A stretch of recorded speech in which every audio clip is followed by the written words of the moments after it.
All right, let's talk about the Ohio State Buckeyes. Obviously, coming off a convincing 41-7 victory over Purdue, but of course, all eyes are focused on the upcoming matchup this weekend against Penn State. And during the Purdue game, Ohio State made a really smart move on offense that I think could give them a little sneaky advantage as we get ready for the Penn State game. And we've got a report to highlight just that. Miles, if you throw it up, I will read from it. This is according to the comeback.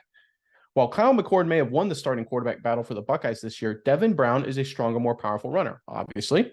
So when the Buckeyes got into some obvious running situations on Saturday afternoon in the red zone, Ohio State subbed Brown into the game to add a different dimension to the running game, and he was pretty effective. During the first drive in which he saw action on Saturday, Brown provided a spark for the Buckeyes offense, scoring a touchdown on the ground when he powered his way into the end zone. The next drive, he was once again inserted into the game and once again seemed to add a new dimension to the Ohio State running attack. In fact, he nearly scored again, but had the ball knocked out of his hands. And of course, the big turnover there, which can happen. But I want to focus on something I think really is important. Inserting specific red zone packages for Devin Brown. Obviously, you do it for Purdue because you want to score points and beat Purdue. But to do it the week before Penn State, that's not an accident. I think they're inserting a new wrinkle so that way Penn State and their defensive coaching staff now have another thing to game plan for. And you only have so many hours in a week to game plan, only so many minutes and reps at practice.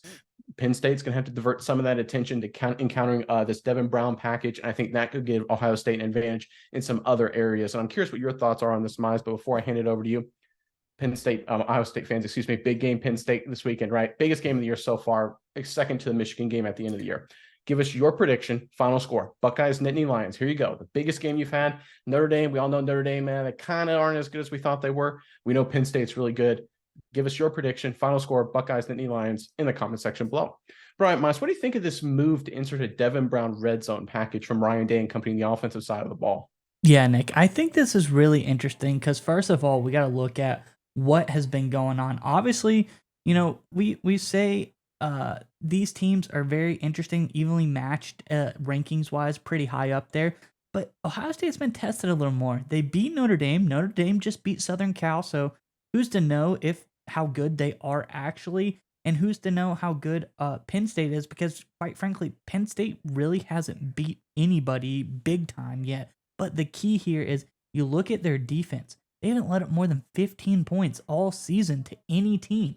I mean, you look West Virginia 15, Delaware 7, Illinois 13, shut out Iowa, shut out UMass, 13 points Northwestern, and they're cruising on offense. We talk about how balanced of a team this is. They can run and pass the ball.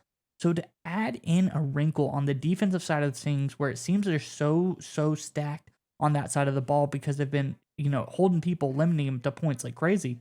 I think that's brilliant because you're like, okay, well, we can plan for McCord. They're going to air it out. We know how it's going to go. Well, no, that's not the case because now we're going to insert Brown in the game. This guy is a sneaky runner. He's very athletic. He's a great force in the red zone, as you alluded to. I think this is good. I think this puts Penn State on the back foot defensively. Every time they get into the red zone, they cannot crowd the box. They have to understand that at any moment, Brown could come into the game and they have to completely readjust their game plan as to who's playing the quarterback role.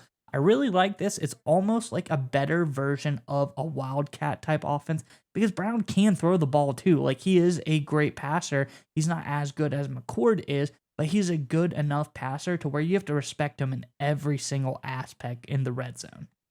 And here's where it really matters. And I remember this from my college playing days. Again, played D1 AA, so again, different from the Ohio State Penn State matchup. But it was going through game week and going through preparation for your opponent, especially for an opponent's offense. One of the things our defensive coaches did is they structured practice, and everybody does this for certain situations against that team. So what I mean by that, they'll have, okay, this is a 1st and 10 period. This is a 3rd and long. This is red zone. This is goal line, things like that to prepare for that matchup. And the scout team will run that team's offense. And again, during the practice week, you only have so many reps. You only have so many hours in the day you can practice, only so much film you can prepare, both from a coaching staff perspective and from a player's perspective. So I remember going through those games, and there was always teams we were getting ready to play. I knew we were in trouble defensively when our red zone period or 3rd down period or whatever it was, our scout team offense would have a bunch of different formations and a bunch of different looks because you could only go through each play maybe once or twice, then you'd have to move on to the next one. That would usually give our defense fits because we always had trouble checking to the right counter to that.